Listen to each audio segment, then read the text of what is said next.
성경적 세계관이에요. 성경으로 세계를 보는 관점. 그리고 이런 성경적 세계관이 결국은 성경으로 세상을 만들어가게 되어 있다라는 겁니다. 깨어져서 나오는데 죄송합니다.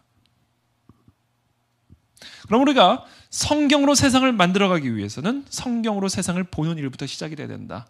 모든 부흥은 그래서 성경적 세계관의 회복에서부터 시작이 된다.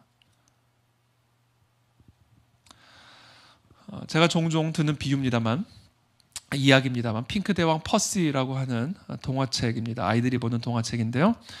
이 핑크대왕 퍼시는 핑크색만 좋아해요. 핑크색만 좋아해서 온 세상 자기 궁전의 모든 물건들을 다 핑크색으로 물들였습니다. 핑크색만 봐야 마음이 편해지는 거예요, 이 사람은. 어느 날 바깥 세상으로 나갔더니 여전히 세상은 핑크빛이 아닌 거예요. 그래서 이 사람이 핑크법을 만들어요. 핑크법. 그래서 모든 집을 다 핑크빛으로 칠하게 만들고 또 심지어 동물도 핑크빛으로 염색하게 만들고 그래서 온 세상을 다 핑크빛으로 물을 들여 놔버렸습니다. 핑크법을 만들어 버렸어요. 그런데 어느 날 하늘을 우연히 봤더니 하늘은 뭐예요? 여전히 핑크가 아니라 푸른색인 거예요. 그래서 이 핑크대왕 퍼시가 자기 선생님을 부릅니다. 그 참모 선생님을 부르고 당신이 3일을 내가 줄 테니까 3일 내에 저 하늘을 핑크빛으로 물들일 수 있는 방법을 고안해내라 명령을 내리죠. 이 황당한 명령을 받은 이 참모가 3일 밤낮을 이제 고민합니다. 식음을 전폐하면서. 그리고는 번뜩이는 아이디어가 떠올랐어요. 그게 뭐였을까요?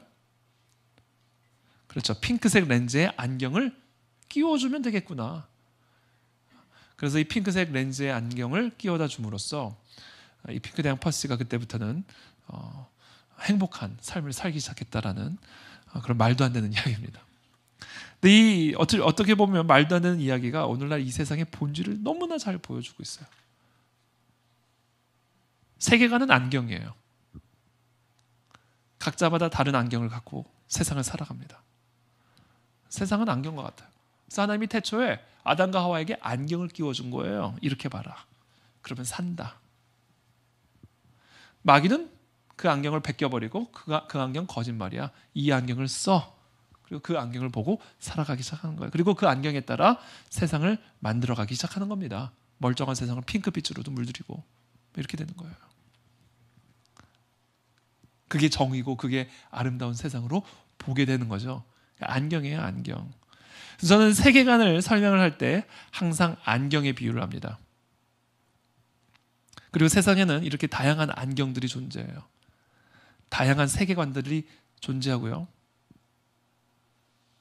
그래서 각자 자신이 취한, 선택한 안경을 따라 자신의 삶을 살아갑니다.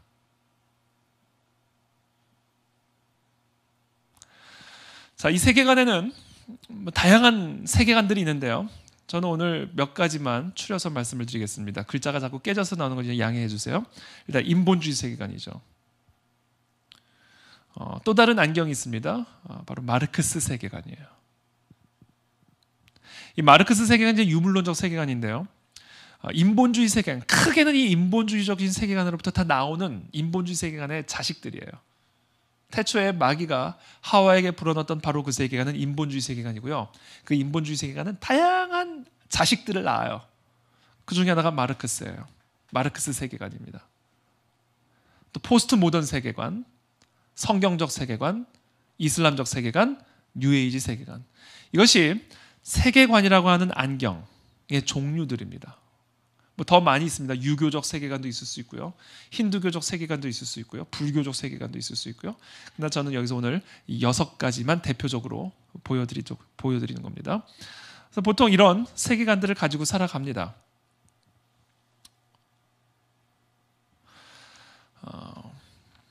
제가 몇 시까지죠, 선교사님?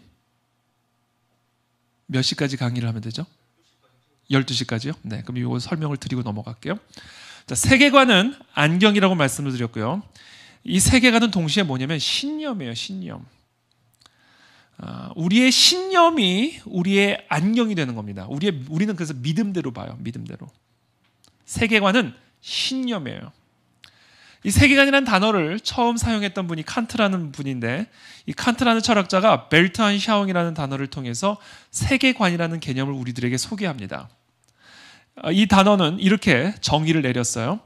인간의 사고와 행위의 저변에 깔려 있고 그것을 형성하는 일련의 신념들. 그러니까 인간의 모든 사고, 행위가 그냥 나오는 것이 아니라 그 모든 사고와 행위의 가장 근저의 저변에 깔려 있는 신념, 이것을 세계관이라고 이야기를 했어요. 로널드 내쉬라고 하는 이 철학자는 이렇게 얘기합니다. 세계관이란 인생에서 가장 중요한 문제들에 대한 신념이다. 제임스 사이어라고 하는 이 학자는 인생에 있어서 가장 중요한 문제들을 이렇게 나열을 합니다. 진정으로 참된 최고의 실제는 누구인가? 최고의 실제는 누구인가에 대한 신념. 이것이 세계관을 형성하는 가장 중요한 첫 번째 신념이라는 거예요. 진정으로 참된 최고의 실제는 누구인가에 대한 신념. 하나님인가? 아니면 인간인가? 아니면 물질인가? 그리고 바로 이 최고의 실제는 누구인가에 대한 신념이 그 다음부터 나오는 다양한 질문들에 대한 답변을 규정하게 되어 있습니다. 우리를 둘러싼 세계의 본질은 무엇인가? 즉, 최고의 실제를 하나님이라고 믿는 신념을 가진 사람이라면 세계의 본질은 그 하나님이 창조한 피조 세계다라고 믿게 되어 있어요. 그러나 최고의 실제가 물질이다라고 믿는다면, 또는 인간이다라고 믿는다면 이 세계의 본질은 진화, 물질, 그 이상도 이하도 아닌 것이 되어버리는 겁니다. 그러니까 최고의 실제는 누구인가에 대한 신념이 지금부터 나오는 다양한 인생의 중요한 질문들에 대한 신념을 규정하게 되어 있다는 거예요. 인간은 무엇인가? 최고의 실제가 하나님이면 인간은 하나님의 형상대로 지음받은 피조물. 그러나 최고의 실제가 물질이라고 한다면 인간도 역시 물질. 인간이 죽으면 어떤 일이 일어나는가? 최고의 실제를 하나님으로 믿는다면 천국 또는 지옥. 그냥 최고의 실제를 물질이라고 믿는다면 그냥 물질로 돌아가는 것. 지식이 가능한 까닭은 무엇인가? 무엇이 옳고 그른지 우리가 어떻게 할 수 있는가? 최고의 실제를 하나님이라고 믿는다면 그 하나님이 주신 양심이라고 하는 것으로 무엇이 옳고 그른지를 알 수 있고, 특별히 하나님이 우리 가운데 계시하신 성경을 통해서 우리는 무엇이 옳고 그른지를 분별할 수 있고, 그것으로 말미암아 지식을 가지고 수 있게 되는 것이다.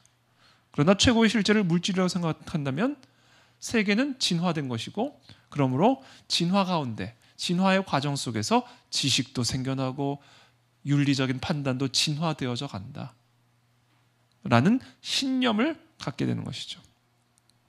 인간 역사의 의미는 무엇인가? 최고의 실제가 하나님이면 인간 역사의 의미는 하나님의 말 그대로 His 스토리가 되는 것이고, 최고의 실제를 인간, 물질이라고 본다면 인간 역사의 의미는 없는 거예요. 무슨 의미가 있습니까? 이와 같은 인생의 가장 중요한 질문들에 대한 신념이 인생을 만들어가요. 만들어가는 거예요. 문화를 만들어가는 겁니다. 자, 이 찰스 콜슨이라는 분은 이 인생에 있어서 가장 중요한 질문들을 크게 세 가지로 규정을 지었습니다. 세 가지로 정리를 했어요. 일단 이분은 세계관을 이렇게 정의를 내렸습니다. 세계관이란 이 세상에 대한 신념의 총합으로, 그렇죠? 이 세상에 대한 신념의 총합으로 우리의 일상적인 결정과 행동을 지시하는 그림이다 라고 얘기했어요. 일상적인 결정과 행동을 지시하는 신념, 이게 세계관이라는 거예요. 그것을 선택하고 그렇게 행하는 그 모든 결정과 행동의 근저에 깔려있는 신념, 그것을 세계관이라고 얘기했고요. 이 찰스 콜슨은 우리 모두가 갖고 있는 신념을 크게 세 가지 종류로 분류를 했습니다. 첫 번째, 우주의 기원은 무엇인가에 대한 신념. 생명의 기원은 무엇인가에 대한 신념. 첫 번째 신념이고요. 두 번째, 이 땅의 이 모든 문제의 기원은 무엇인가에 대한 신념. 왜 이 땅은 이와 같은 질병이 유행을 하고 이와 같은 불의가 존재하고, 왜 사람은 죽어야만 하고, 왜 사람은 병이 들어야만 하고, 인생에는 왜 이런 고통이 따라야만 하는가. 문제의 기원이 도대체 어디에 있는가. 세 번째, 그렇다면 이 문제를 어떻게 회복할 수 있을까? 이 회복의 기원은 어디에 있는가? 바로 이 세 가지 질문에 대한 신념을, 세계관을 형성하는 가장 중요한 신념이라고 이 사람은 이야기를 합니다. 그래서 지금 이 찰스 콜슨이 얘기한 이 세 가지 질문에 대한 신념은 이 땅에 존재하는 모든 세계관을 분별할 수 있게 만드는 가장 중요한 틀이 돼요. 어떤 세계관을 듣든지 우주의 기원은 무엇인가에 대한 신념을 확인하면 되고요. 문제의 기원을 어떻게 바라보는지를 확인하면 되고요. 회복의 기원을 어떻게 보는지를 확인하면 되는 거예요. 이 세 가지 질문이 세계관을 형성하는 가장 중요한 질문이다. 성경적 세계관에 따르면 우주의 기원은 하나님, 문제의 기원은 타락, 그 우주의 기원 대신 하나님에 대한 불순종으로 말미암은 타락으로 말미암아 문제가 시작이 된 거예요. 이것을 제가 아까 인본주의 세계관이라고 얘기했어요. 문제의 기원이 인본주의 세계관입니다. 그렇다면 회복의 기원은 무엇인가? 성경적 세계관의 회복, 하나님의 진리의 회복, 아주 사의 상태에서 주아생의 상태로의 변화, 이것이 회복의 시작이고 그것이 바로 복음이고 부흥이다. 이게 성경적 세계관입니다. 반면에 인본주의적인 신념과 세계관에 따르면 우주의 기원은 뭐예요? 인간 또는 물질. 문제의 기원은 뭐예요? 인본주의 세계관에서 문제의 기원은 하나님이라고 생각합니다. 무엇이 선하고 악한지를 내가 판단해야 되는데 하나님이 판단해 주는 것을 억압이라고 생각해요. 내가 먹고 싶으면 먹을 수 있어야 되는데 하나님이 먹지 마라, 이것을 억압이라고 생각한단 말이에요. 그래서 이 인본주의 세계관에 있어서의 문제의 기원은 바로 하나님이라고 봅니다. 절대적 존재, 교회, 기독교가 이 세상에서는 문제의 기원이라고 생각을 해요. 그다음 회복의 기원은 무엇인가? 인간성의 회복이죠. 하나님을 제거하는 것이죠. 이것이 바로 이 세상에서 생각하는 인본주의 세계관에서 믿는 회복의 기원입니다. 그래서 이 세상은 본질적으로 교회와 그리스도인들에 대해 적대적일 수밖에 없는 거예요. 정말 이 세상의 사람들은 교회가 사라져야 이 세상이 더 아름다운 세상이 될 수 있다고 믿고요. 그리스도인들이 정말 줄어들면 줄어들수록 이 세상은 더 아름다운 세상이 될 수 있다고 믿어요. 그게 바로 이 땅을 다스리고 있는 인본주의적 세계관이 갖고 있는 세계관이고 바로 그 배후에 있는 영적 실체다라는 겁니다. 이렇게 서로 다른 두 세계관에 따라 완전히 다른 학문들이 만들어지죠. 성경적 세계관에 따른 신학과 철학, 생물학, 윤리학, 법학들이 나오게 되고요. 하나님을 부정하는 이런 인본주의적인 세계관에 따른 신학, 철학, 생물학, 윤리학, 법학들이 나오게 되는 거예요. 우리가 살아가는 이 세상은 바로 지금 이 자연과 인간, 인본주의적 세계관에 입각한 학문에 의해서 만들어진 문화와 문명 속에서 살아가고 있는 거예요.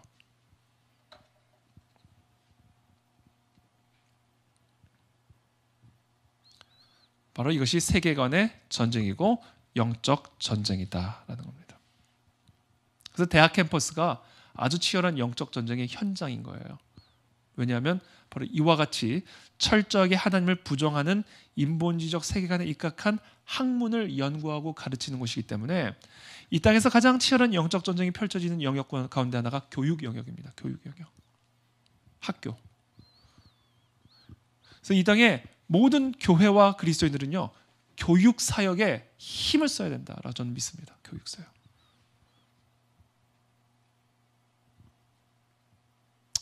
이건 이제 시간 관계상 다 지나가고요. 제가 좀 더 이제 인본주의 세계관에 대한 이야기를 조금 더 하도록 하겠습니다. 인본주의 세계관, 이 땅을 다스리는 세계관이에요. 인본주의란 하나님의 자리를 인간이 대신 차지한 신념 체계입니다. 자기를 하나님이라고 이야기는 하지는 않지만 살아계신 하나님을 인정하지 않는 것 자체가 자기를 스스로 하나님이라고 생각하는 것과 동일해요. 하나님이 계신데 하나님이 없다고 이야기하는 것 자체가 나 자신을 스스로 하나님처럼 올리는 것과 마찬가지다. 그러니까 인본주의 세계관이란 하나님의 자리를 내가 대신 차지한 신념 체계예요. 이게 이 세상을 다스리고 있는 세계관입니다. 니체죠. 당신과 나, 우리가 그를 죽였다. 여기서 그는 하나님입니다. 우리 모두 그를 죽인 살인자다. 살인자 중에 살인자인 우리 자신을 어떻게 위로할 것인가? 우리 자신이 신이 되어야 하지 않겠는가? 이거예요. 철학적으로 관념적으로 우리를 그동안 억압하였던 그 신이라고 하는 존재를 죽여버리고 철학적으로 죽여버리고 우리를 스스로 신의 자리에 올려놓음으로 무엇이 선하고 악한지를 내가 직접 판단하고 무엇을 먹을지 말지를 내가 직접 결정하는 그와 같은 신념 체계, 이 인본주의 세계관이에요.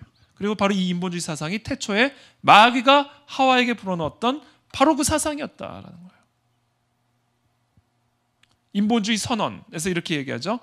자신이 꿈꾸는 세계를 실현하는 것도 인간이 단독으로 할 일이고 그것을 성취할 능력도 인간에게 있다. 그러니까 인본주의 세계관은 이와 같은 세계를 만들어가도록 이끌어가요. 그게 이제 우리가 살아가는 이 세상의 현실이다. 이와 같은 학자는 또 이렇게 얘기합니다. 인본주의가 우리에게 떠맡기는 일은 우리 자신의 구주와 구속자가 되는 일이다. 이와 같은 재앙 속에서, 이와 같은 위기 속에서 인본주의가 우리에게 떠맡기는 사명은 우리가 우리 자신의 구주가 되고 구속자가 되는 일이다. 이게 인본주의 신념 체계가 다스리는 이 세상의 모습이에요. 그리고 바로 이 사상은 이와 같이 공부를 많이 한 저명한 학자의 입을 통해서 이야기를 하고 있지만 사실은 태초에 마귀로부터 나온 말이에요. 이게. 그래서 이런 모든 사상의 배후에는 뭐가 있다? 마귀가 있다. 사탄이 있다. 태초에 하와에게 바로 불어넣었던 그 말이 지금 하와의 입술을 통해서 아담에게로 넘어갔고 그리고 그 아담의 후손 가운데 계속해서 교육되고 울려 퍼지고 있는 거예요. 바로 이와 같은 자들이 마지막 때에 우리가 경계해야 할 거짓 선지자들이다. 그리고 이와 같은 미혹으로 말미암아 마치 태초에 성경적 세계관에서 인본주의 세계관으로 전환됨으로 말미암아 흑암과 사망의 저주 가운데 온 세상이 들어간 것처럼 종교개혁으로 말미암아 성경적 세계관의 회복이 일어났죠. 제가 아까 서두에 말씀드린 것처럼. 그러나 다시 이와 같은 계몽주의, 인본주의 세계관의 발흥으로 말미암아 다시 인간의 이성이 그 성경의 자리를 대체함으로 말미암아 패러다임의 전환이 일어나 버리게 된 거예요.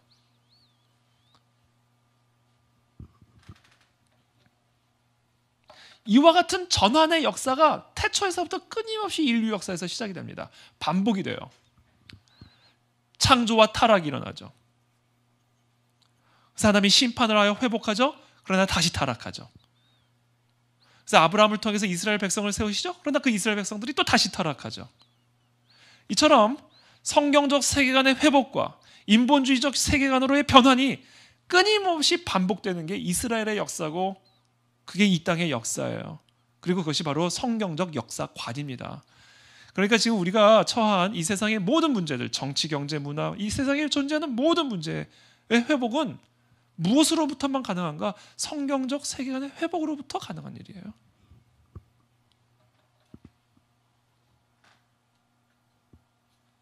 자, 이 계몽주의, 소위 말하는 계몽, 눈이 떠졌다. 눈이 띄어진 거예요. 계몽이 일어난 거예요. 그렇게 이야기하는 겁니다. 미혹하는 거예요. 존재하지도 않는 하나님의 말씀을 가지고 세상을 바라보는 것은 무지몽매한 것이고 이제는 깨어나라.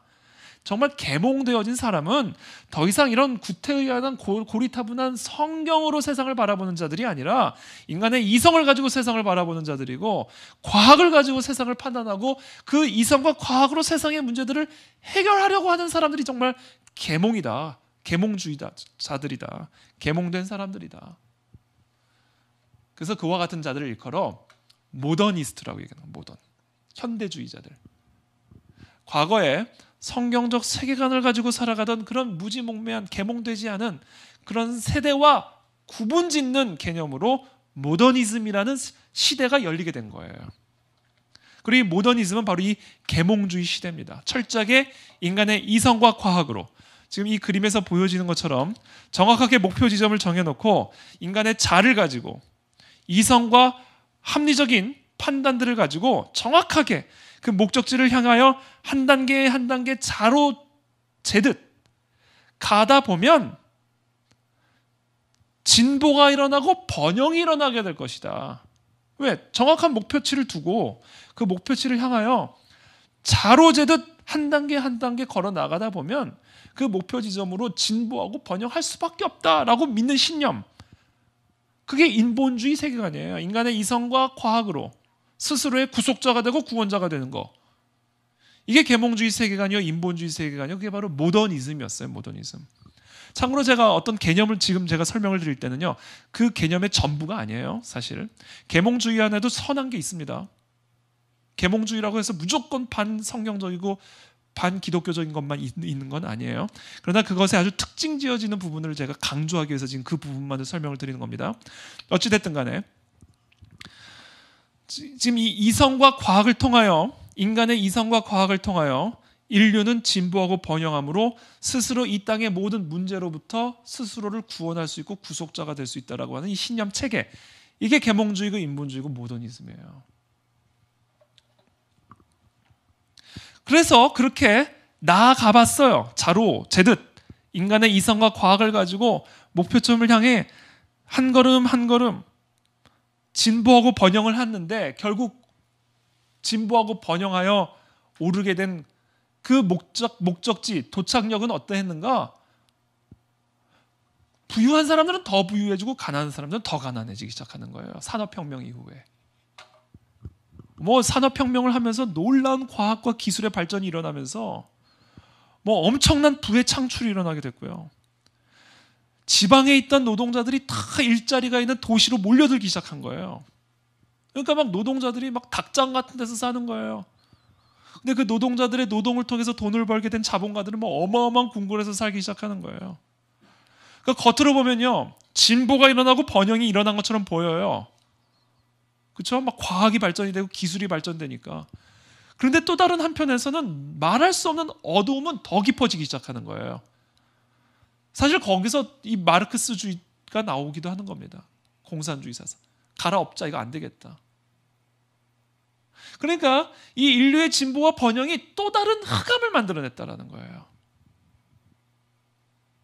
그래서 우리는 정말 인간의 이성과 과학을 가지고 한 걸음 한 걸음 걸어 나아가 보면 정말 계속해서 진보하고 번영하여 유토피아를 만들 수 있을 거라 생각을 했는데, 웬걸 또 다른 지옥이 만들어지네.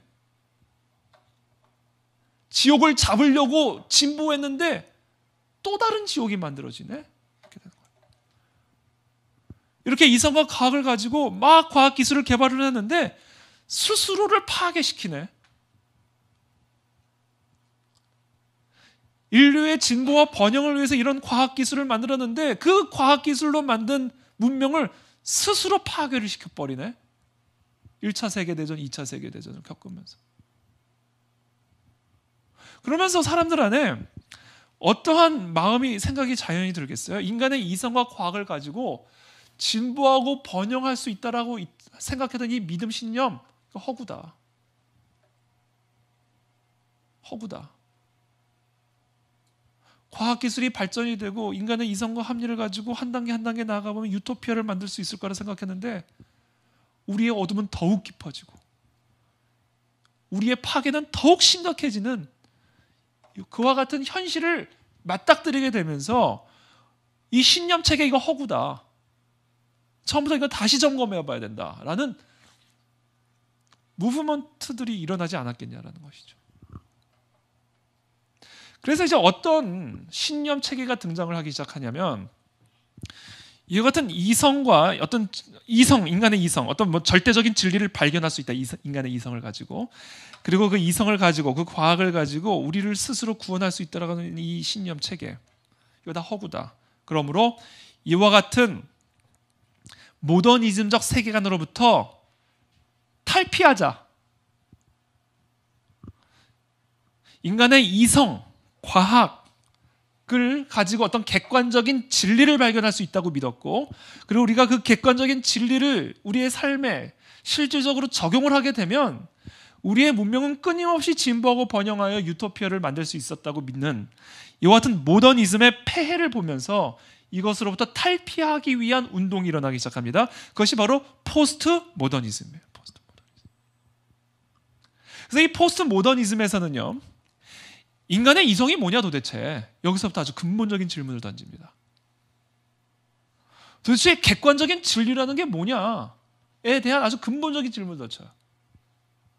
그래서 우리가 그동안 모더니즘 시대 안에서 객관적인 진리라고 생각했던 그것이 정말 진리냐? 우리가 정말 그것이 이성적이라고 생각했던 합리적이라고 생각했던 그게 정말 합리적인 거냐? 아주 그냥 근본적인 질문을 던지면서 모더니즘 시대를 해체를 시켜나가기 시작합니다. 그래서 이 포스트 모더니즘의 가장 중요한 키워드가 해체예요. 해체. 다 해체. 우리가 그동안 진리라고 믿었던 것도 해체. 우리가 그동안 진보의 길이라고 생각했던 것도 다 해체. 우리가 너무나 당연하게 사회적인 질서로 받아들였던 모든 사회적 질서도 다 해체.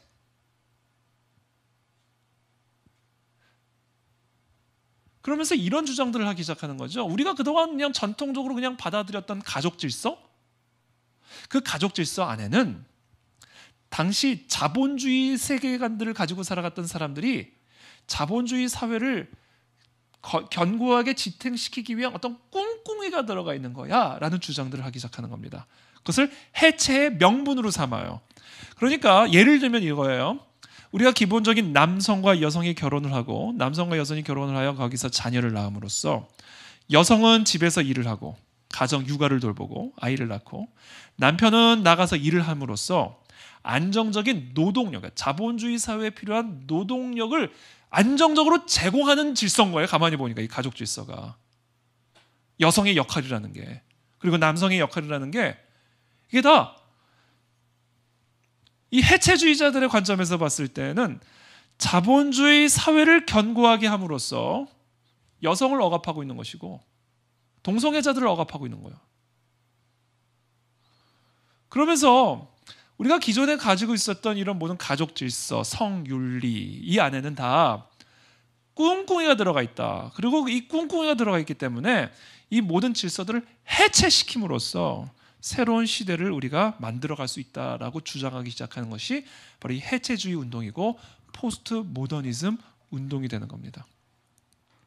그래서 이 포스트 모더니즘의 가장 중요한 키워드는 이거예요. Believe anything. 네가 믿고 싶은 거 아무거나 다 믿어라.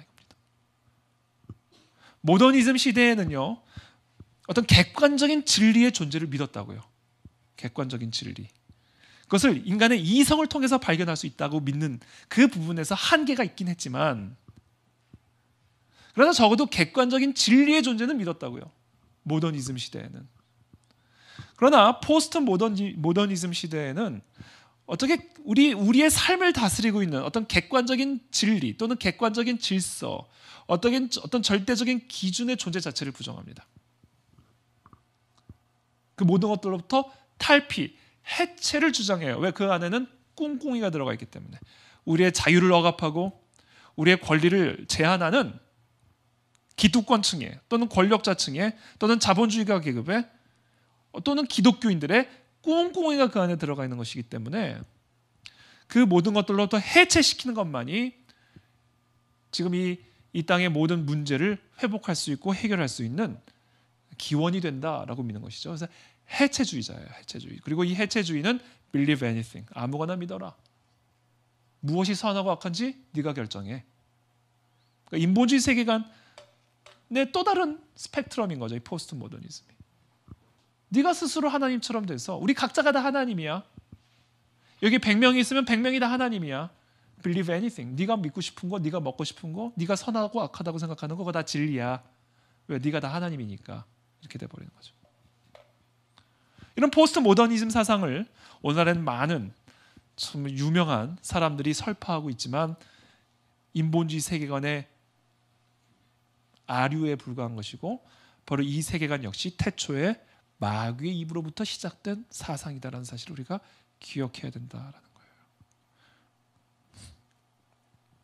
그래서 이것을 서구 사회 패러다임의 전환으로 봤을 때 일단 종교개혁, 성경적 세계관의 회복이죠. 중세의 교회의 모양은 있으나 타락한 교회. 그 이유는 하나예요. 성경적 세계관이 무너졌기 때문이에요. 매우 종교적인 모양을 가진 인본주의 사회였던 것이죠. 그것을 아주 본질적으로 공격을 하고 뒤집은 게 마틴 루터 오직 성경으로. 그게 종교개혁의 핵심입니다. 근데 이 종교개혁이 일어나고 성경적 세계관 회복이 일어난 다음에 다시 반동으로 계몽주의 세계관이 반응을 하게 되죠. 이성이 성경의 계시를 자연적 합리적 판단이 초자연적 계시를 대적하는 것이죠. 그러면서 이제 계몽주의 시대, 모더니즘 시대가 열리게 되는 것이죠. 그리고 나서 다시 포스트 모던 시대가 일어나면서 우리가 그동안 기존에 진리라고 생각했던 거, 질서라고 생각했던 거, 전통이라고 생각했던 거, 그것을 다 해체시키는 것만이 이 세상을 이 땅의 모든 문제로부터 구원할 수 있는 길이요, 우리 모두가 해방될 수 있는 길이다 라는 신념을 갖게 되는 것이죠. 그래서 특별히 이와 같은 세계관을 우리가 이해하는 것이 매우 중요합니다. 이것이 지금 이 세상을 다스리고 있는 세계관이고 영적 실체이기 때문에 그래요. 한 예로 이와 같은 그림을 보여드릴게요. 이건 아디다스 선전인데요. 지금 이렇게 까치발을 하고 한 사람이 서 있죠. 이게 일반적으로 우리가 어떤 표현을 할 때 키스하는 장면을 연출할 때 이와 같은 모습들을 연출하죠. 일반적으로 남성이 여성보다 일반적으로 키가 더 큰 편이기 때문에 만약에 입을 맞추려고 한다면 여성이 까치발을 해야 입을 맞출 수가 있겠죠. 그러니까 지금 어떻게 보면 키스하고 있는 모습을 연출하고 있는데 이것은 사실 같은 여성들끼리 지금 키스하고 있는 장면을 연출하고 있는 겁니다. 그러니까 우리가 일반적으로 이것이 남녀 간의 키스의 장면이라고 생각하는 것은 편견이다, 꿍꿍이다, 해체. 그거를 의도적으로 표현하고 있는 거예요.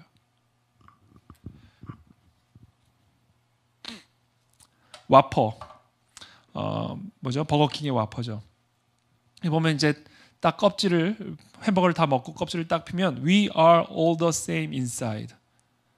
6가지 색으로 이렇게 딱 표현을 하면서 무지개, 동성애를 그러니까 퀴어를 상징하는 이 무지개 색깔을 이제 표현하면서 그 6가지 색에 이런 단어를 써놓은 거예요. We are all the same inside. 겉으로는 다르지만 우리 속으로는 다 똑같아. 동성애자나 이성애자나 트랜스젠더나 속은 다 똑같죠. 하나의 심장을 갖고 있고, 그렇죠? 폐를 가지고 있고, 똑같은 빨간 피를 갖고 있고, 그러니까 차별하지 말라 이런 메시지를 전하고 있는 겁니다. 그러니까 해체입니다. 해체.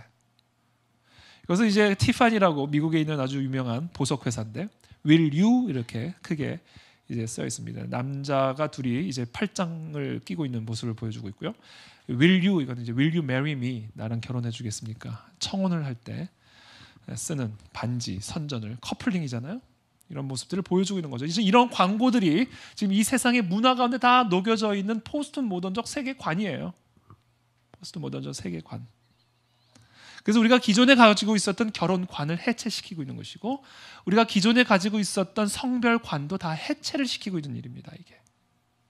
그리고 이와 같은 문화의 배후에는 세계관이 있는 것이고 왜 세계관대로 행하니까 그리고 그 세계관 배후에는 뭐가 있다? 태초에 하와에게 불어넣었던 사탄의 입김이 있다라는 것을 우리가 인지해야 된다는 거예요.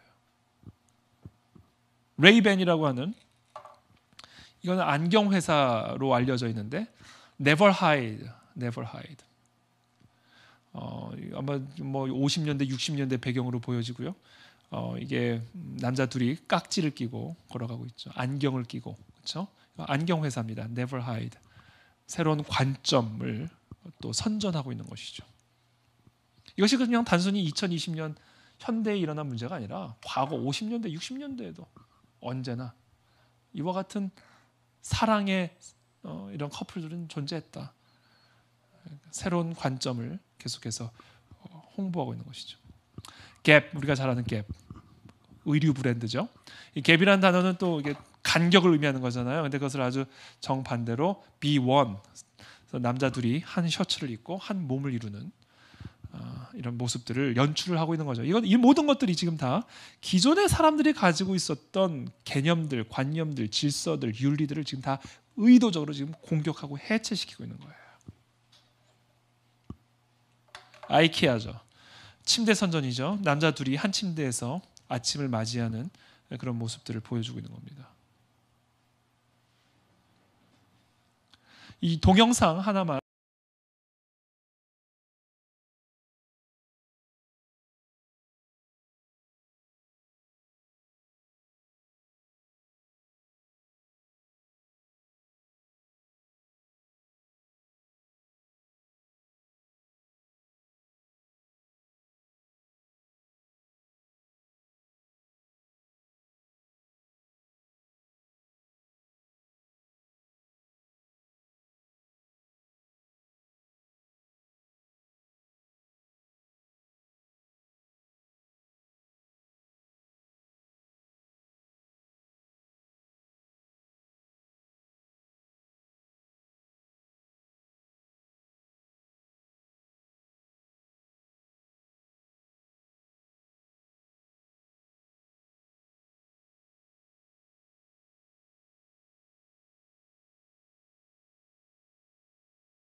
여자 둘이 이제 퀴어 축제에 가는데 이제 부모님이 이제 라이드를 주는 거예요. 그리고 그 퀴어 축제에 가는 자신의 아들 그리고 그 커플을 아주 자랑스럽게 바라보는 프라이드. 그렇죠? 이거는 뭐의 광고냐면요, 스프라이트 광고입니다. 스프라이트.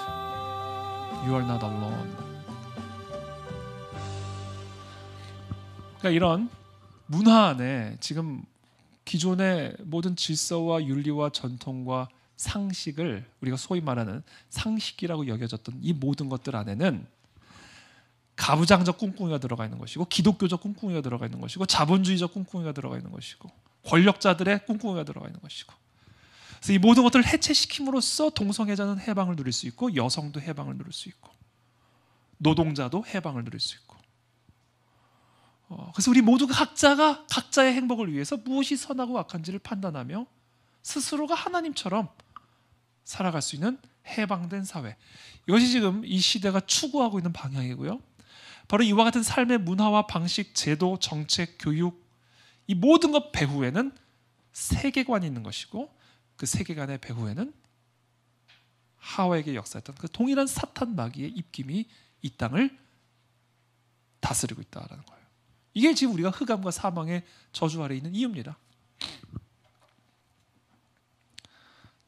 시간이 이제 많이 갔기 때문에 12시까지는 주셨으니까 이왕 시작한 거 조금만 더 하고 마무리 짓겠습니다. 특별히 이 해체 작업이 어느 영역에서 지금 집중이 되고 있냐면 이 성의 영역에 집중이 되고 있습니다. 성. 왜냐하면 이 성의 영역은요, 창조 질서의 가장 근간을 이루는 영역이기 때문에 그래요. 하나님이 태초에 아담과 하와를 창조하셨죠. 성별을 창조하신 겁니다. 남성, 여성. 그리고 그 남성, 여성에게 세상을 맡긴 거예요. 생육하고 정복하고 다스려라. 하나님의 형상대로 지금 받은 성적인 존재를 창조하시고, 이 성적인 존재에게 하나님의 권위를 위임하여 세상을 다스리게 하신 거예요. 그러면서 하나님이 이 성적인 존재에게 뭐라고 명령하셨냐면, 제일 먼저 명령하신 게 생육하라 명령하셨어요. 그리고 정복하고 다스려라 라고 명령하셨단 말이에요. 그래서 이 성의 영역은요, 이 성의 영역에 있어서 옳고 그름이 무너져 버리면 모든 게 무너져 버리게 되어 있어요. 창조 질서의 근간을 이루는 것이 바로 이 성의 영역이에요. 왜? 그 세상을 다스리는 존재가 성적인 존재이기 때문에.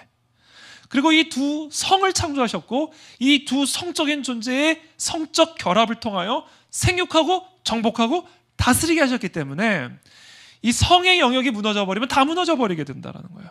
그것을 사탄은 안다라는 것이죠. 그래서 가장 먼저 사탄은 이 세상을, 하나님이 창조하신 이 세상을 무너뜨리기 위해서 성적인 존재에게 접근을 했고, 특별히 성적인 존재 안에서 성의 영역에서 선과 악을 뒤바꿔 놔버리면 다 되는 거예요. 무엇이 선하고 무엇이 악한지 네 마음에 원하는 대로 성해라. 이거 성. 그러면 모든 것이 무너질 수 있다는 사실을 마귀는 아는 것이죠. 우리는 이 동성애 문제, 혼전 성관계 문제, 이혼 문제, 다양한 형태의 성적인 문란들, 이 모든 것들을 바로 이와 같은 영적 전쟁의 관점에서 바라볼 필요가 있습니다. 그래서 하나님은 성경에 보면 죄, 심판 또는 이 타락을 설명을 하실 때 항상 이 음란함 을 비유로 설명하시죠. 그러니까 실질적인 음란함도 음란함 때문에 심판도 하시지만, 우상 숭배를 음란에 비유하셔요. 하나님을 떠난 백성을 음란한 여인에 비유하시죠. 사탄 마귀를 음녀로 비유를 하십니다. 음녀, 음란합니다. 음란함. 이게 영적 전쟁의 가장 핵심을 이루는 영역이에요. 성의 영역. 그래서 이 성윤리의 영역에 있어서 사탄 마귀는 해체 운동에 집중을 하고 있다는 거예요. 그래서 이 동성애 문제가 가벼운 문제가 아니에요, 여러분. 성이 가정을 만들어 오고요, 가정이 사회의 근간을 이루고, 더 나아가 이것이 결국은 성경적 세상을 만들어가는 근간이 바로 이 성의 영역에서부터 시작이 되는 것이기 때문에 사탄 마귀는 바로 이 영역에 있어서 옳고 그름의 하나님의 기준을 해체시키는 일들을 해나간다. 그것이 가장 선명하게 나타나는 사건이 동성애 사건이에요. 동성애, 트랜스젠더. 여러분, 동성애가 정상화되면요, 더 이상 성의 윤리라는 존재할 수 없어요. 다 권리가 되는 겁니다. 동성애가 사랑이 되는 그 순간부터 성의 윤리라는 것은 존재할 수가 없어요. 다 권리가 되는 거라고요. 그래서 동성애 하나 허용이 되는 사회가 되면요, 모든 것을 허용하는 사회가 될 수밖에 없어요. 동성애는 되는데 왜 트랜스젠더는 안 돼요? 동성애는 되는데 일부 다처제는 왜 안 돼요? 차별이 되는 거죠. 시작은 동성애로 시작해요. 그러다 동성애 하나 되면요, 모든 게 완성이 되는 겁니다. 이런 건 다 지나가겠습니다. 자, 이제 마지막 부분으로 이제 나가요. 제가 오늘 뭐 다양한 세계관들이 있지만 다 이야기할 수는 없고, 특별히 저는 오늘 우리 사회 가운데 가장 우리가 특별히 현대 그리스도인들이 이해해야 할, 조심해야 할 선지자들의, 거짓 선지자들의 미혹 가운데 제가 일단 인본주의 세계관을 일단 가장 기본적으로 말씀을 드렸고요. 인본주의 세계관의 자식들이 있는데 그 중에 하나가 포스트 모더니즘이라는 말씀을 드렸어요. 스스로가 하나님처럼 돼서 believe anything, 네가 믿고 싶은 건 믿는 거예요. 근데 오늘 제가 마지막으로 한 가지만 더, 어떻게 보면 이것은 인본주의 세계관하고 좀 다를 수는 있지만 그러나 본질적으로 인본주의 세계관이에요. 태초의 사단으로부터 시작된 바로 그 세계관, 뉴 에이지입니다. 뉴 에이지.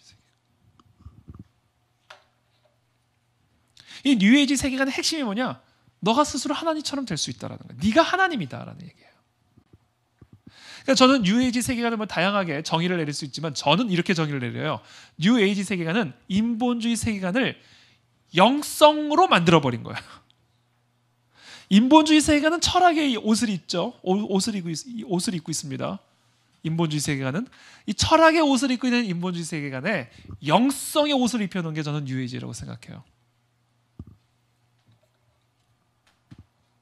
그래서 뉴 에이지 스피리추얼리티 이런 단어가 나올 수가 있는 것이죠. 자, 뉴 에이지의 신학입니다. 모든 개인은 신이다. 이게 뉴 에이지가 믿는 신학이에요. 아주 대표적인 뉴 에이지 신학자죠. 나는 누구인가? 이 질문에 대한 대답은 하나다. 내가 신이다. 그러니까 인본주의 세계관을 영성화시킨 것이 바로 뉴 에이지 세계관이에요. 모든 사람은 자기 신성을 선포하며 하루하루를 시작해야 된다고 권장한다. 그러면서 이렇게 하루를 시작하라고 이야기합니다. 당신과 나는 신이다.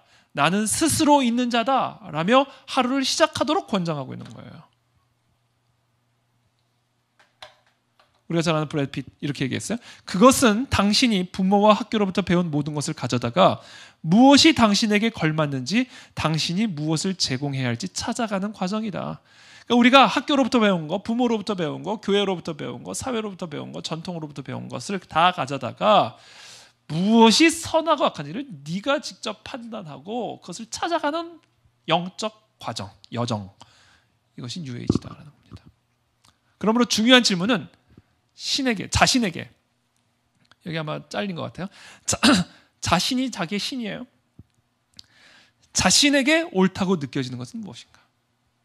그러니까 뉴에이지가 섬기는 신은 자신이에요. 자신. 나라는 신. 자유의지란 당신이 신이라는 자각. 그러니까 우리가 자유의지를 행할 때마다 내가 신이라는 자각이 일어나고 각성이 일어나게 되는 거예요. 그러니까 이 뉴에이지 운동에 있어서 가장 중요한 건 자유의지예요. 내가 하고 싶은 대로 하는 겁니다. 그때 나의 신이라고 하는 자각이 깨어나기 시작하는 거예요. 이것을 성경에서는 타락이라고 얘기하는 거죠. 무서운 얘기죠. 이 달콤한 이야기 안에 이 정말 빛의 천사로 가장하고 있는 이와 같은 속삭임 안에 여러분 태초에 하와에게 들려줬던 그 사단의 속삭임을 우리 모두가 들을 수 있어야 된다.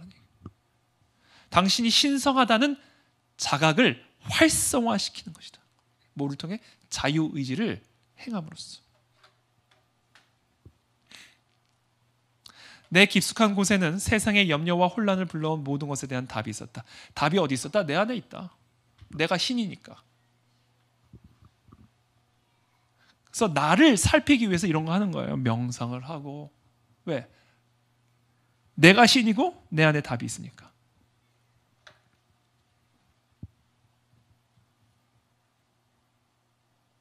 그래서 이런 걸 하는 겁니다. 지금 답을 찾아가는 거예요. 내 안에서. 내가 신인 거예요.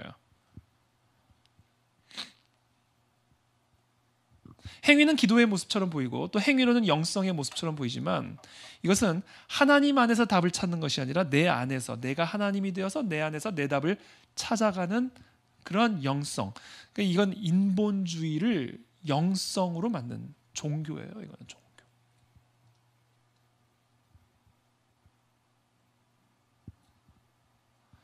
그래서 이런 책들이 이제 유행을 하게 되었죠.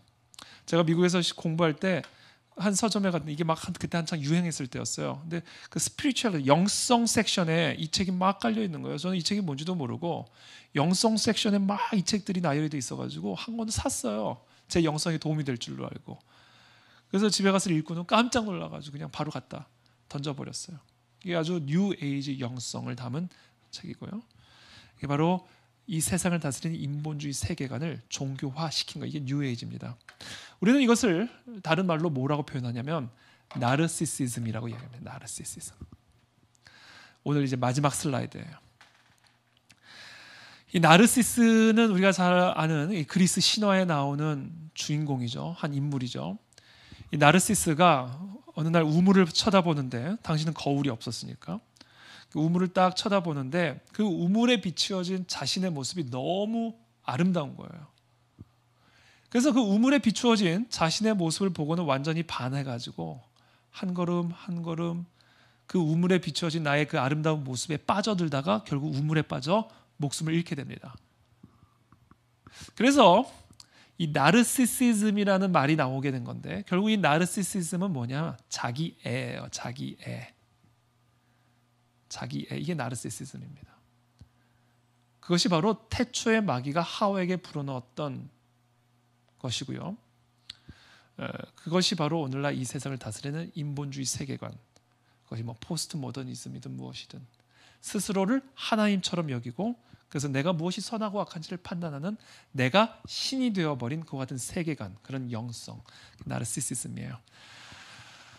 마지막 때에 하나님이 자기를 사랑하는 것이 강력해질 거다라고 얘기를 했습니다.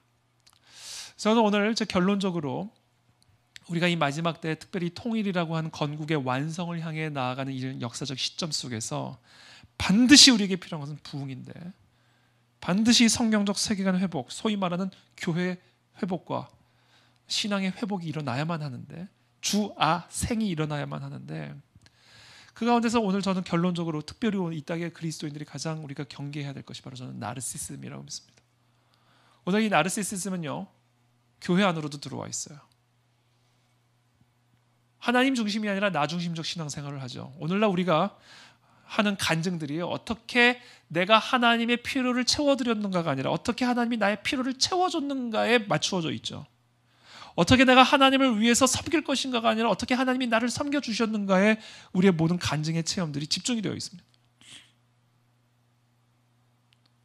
그래서 내가 예수님을 따라가는 게 아니라 예수님이 나를 따라오는 거예요.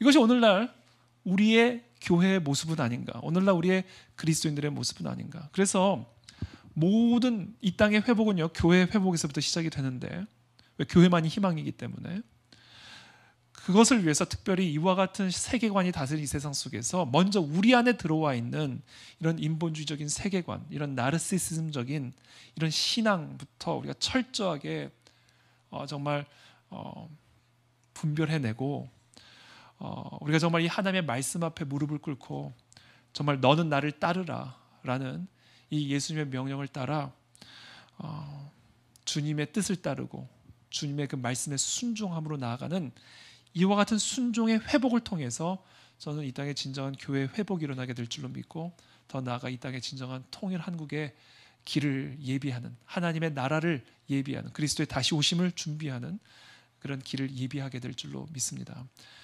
이것을 위해서 우리가 무엇을 해야 되는가? 기도와 말씀에 전념해야 되는데 제가 저번에 왔을 때도 강조했지만 결국 기도와 말씀 외에는 이런 유가 나갈 수 없다라는 것이죠. 그래서 우리 교회에 표어가 있습니다. 우리 교회 윌버포스 아카데미라고 우리 자녀들, 특별히 우리 자녀 세대들을 교육하는 훈련하는 그 프로그램의 이름이 윌버포스 아카데미인데요. 이 윌버포스 아카데미의 표어가 있습니다. 그것은 뭐냐면 이거예요. 성경으로 세상을 보고 기도로 세상을 바꾼다. 먼저 하나님의 말씀, 진리를 토대로 세상을 분별하고 세상을 이해하고, 그리고 그 세상을 이해한 다음에는 기도로 바꾼다라는 것이죠. 오늘 우리는 이 귀신 들린 아들의 모습을 바라보면서 귀신 들린 이 세상을 봐야 됩니다. 이 인본주의적인 세계관이 다스린 이 세상, 이런 포스트 모던적 세계관이 다스린 이 세상은 사실은 귀신 들린 세상이죠.